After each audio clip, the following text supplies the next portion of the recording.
Friends, வணக்கம். Welcome back to my channel. எல்லோரும் எப்படி இருக்கீங்க? இன்றைக்கி வீட்லேயே ரொம்ப ஈஸியாக ஸ்மூத்தாக ஸ்பாஞ்சியாக கேக் எப்படி பண்ணுறதுன்னு பார்க்க போகிறோம்.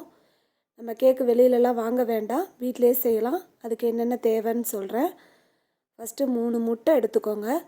அதை ஒரு 5 நிமிஷம் இல்லை ஒரு 6 நிமிஷம் பீட் பண்ணிட்டு வந்துடுங்க. நுர பொங்குற அளவுக்கு பீட் பண்ணால் போதும், ஓவராக பீட் பண்ண வேணாம். இந்த அளவு இருந்தால் போதுங்க.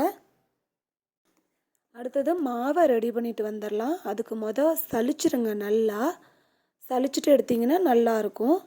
நான் 1.5 கப்பு எடுத்திருக்கேன். இந்த கப்பால் 1.5 கப்பு எடுத்திருக்கேன். 1 டேபிள் ஸ்பூன் பேக்கிங் பவுடர் எடுத்திருக்கேன். 1/2 டேபிள் ஸ்பூன் சோடா உப்பு எடுத்திருக்கேன். உப்பு உங்களுக்கு எந்த அளவுக்கு தேவையோ அந்த அளவுக்கு போட்டுக்கோங்க. போட்டுட்டு ஃபஸ்ட்டு இதை நல்லா மிக்ஸ் பண்ணி விட்டுருங்க. அதுக்கப்புறம் நான் மாவு அளந்தேன் பாருங்கள், அதே கப்பால் 1/2 கப்பு பால் சேர்த்துருக்கேன். காய்ச்சி ஆற வச்ச பால். 1/4 கப்பு ஆலிவ் ஆயில் சேர்த்துருக்கேன். வாசனை இல்லாத எண்ணெய் சேர்த்துக்கோங்க. முட்டை அடித்ததை சேர்த்துருக்கேன். 1 டேபிள் ஸ்பூன் வெனிலா எசன்ஸும் சேர்த்துட்டு நல்லா மிக்ஸ் பண்ணிக்கிறேன். மெதுவாக மிக்ஸ் பண்ணுங்கள். அதுக்கப்புறம் சீனியை 1 கப்பு எடுத்திருக்கேன். எந்த கப்பால் மாவு சேர்த்தோமோ அதே கப்பால் 1 கப்பு நான் ஜீனியை நல்லா பவுடர் பண்ணி சலிச்சுட்டு சேர்த்துருக்கேன்.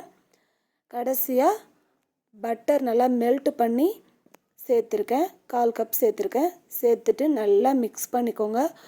ஓவராக மிக்ஸ் பண்ணாதீங்க. ஒரே பக்கமாக இந்த மாதிரி வளைச்சி சுற்றி விடுங்க. இந்த மாதிரி மாவு எடுக்கும்போது நின்று நிதானமாக ஊற்றணும். அப்படி இருந்தால் கரெக்டாக கேக்கு வரும். அதுக்கு ஒரு பேன் 7 இன்ச் பேன் எடுத்திருக்கேன்.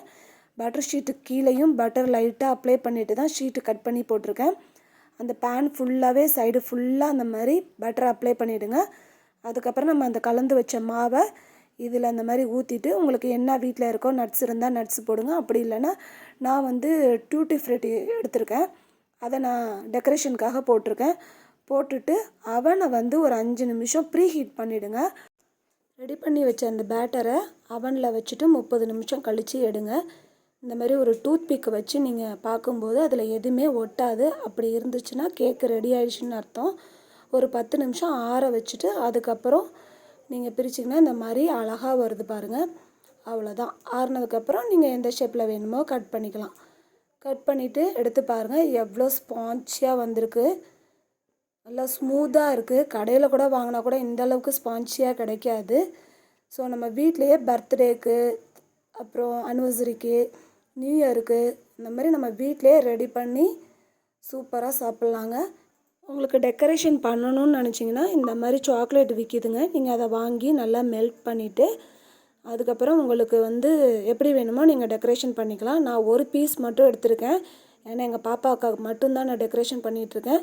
ஸோ ஒரு பீஸ் மட்டும் நான் எடுத்து டெக்கரேஷன் பண்ணி காட்டுறேன். இந்த மாதிரி வீட்டில் இருக்கிற அந்த ஸ்ப்ரிங்கிள்ஸ் வச்சு டெக்கரேஷன் பண்ணுங்கள். சூப்பராக ரெடி ஆகிடுச்சு பாருங்கள். என்னோடய வீடியோ பிடிச்சிருந்தா லைக் பண்ணுங்கள், ஷேர் பண்ணுங்கள், சப்ஸ்கிரைப் பண்ணுங்கள். நெக்ஸ்ட் வீடியோவில் பார்க்கலாம். Bye friends.